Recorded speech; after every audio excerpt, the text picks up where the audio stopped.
जय श्री राम।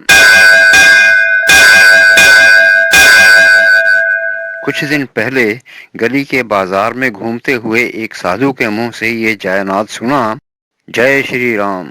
तो मेरा उससे बात करने को जी चाहा। मैंने उसे एक कप चाय ऑफर की और पूछा, हम भगवान राम की पूजा करते हैं, फिर भी वह हमारी रक्षा करने क्यों नहीं आते? मैंने तो एक मूर्खतापूर्ण बात की थी, परंतु उस साधु का जवाब हम सब भारतीयों के लिए एक शिक्षा है। उसने जो बताया मैं आपके सामने पेश कर रहा हूँ। उसने बताया, भगवान राम ने हमें एक उत्तम जीवन जीने की शिक्षा देने का प्रयास किया था, इसीलिए वह मर्यादा पुरुषोत्तम कहलाते हैं। लेकिन हम इतने कामचोर हैं कि कोई उनकी तरह जीने की कोशिश ही नहीं करता।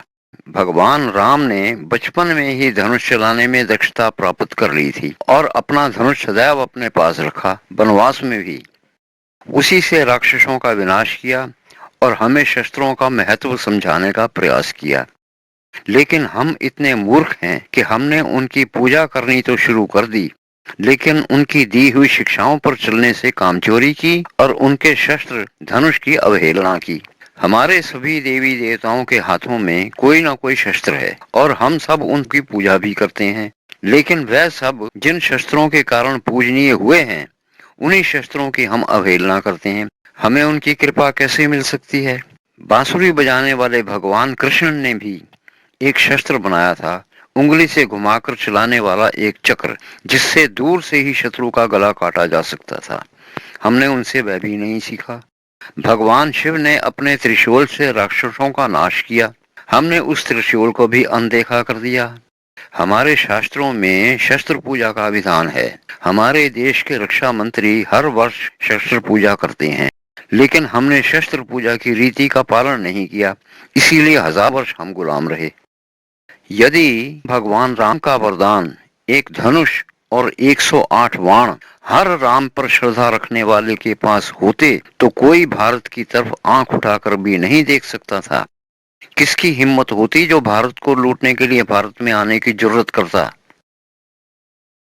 धनुष के बाणों से एक आदमी 1000 फुट की दूरी से ही 108 बाणों से 108 शत्रुओं का विनाश कर सकता है। अब भी समय है, हमें जाग जाना चाहिए। अपने घर के पूजा स्थल में एक धनुष और 108 बाणों से भरा तरकश रखना चाहिए। वह समय निकालकर राम नाम का जप करते हुए लक्ष्य विधन का अभ्यास करना चाहिए। राम के सैनिक बनेंगे तभी स्वतंत्र रह सकेंगे और तभी देश में राम राज्य की स्थापना की आशा कर सकते हैं, अन्यथा फिर से गुलाम होने के लिए तैयार रहना पड़ेगा। और उस साधु ने अपनी चाय खत्म करके मेरे सर पर हाथ रखा और आशीर्वाद दिया, भगवान राम तुम्हें सुबुद्धि दे, कहकर वह अपने रास्ते चले गए। जय श्री राम। जय हिंद। यूट्यूब खोलें, सर्च क्लिक करें, हमारे चैनल का हैंडल टाइप करके हमारे चैनल पर आएं, ऊंचे स्टैंडर्ड के वीडियो देखें और साहित्यिक प्रेम कहानियां सुनें। जय हिंद।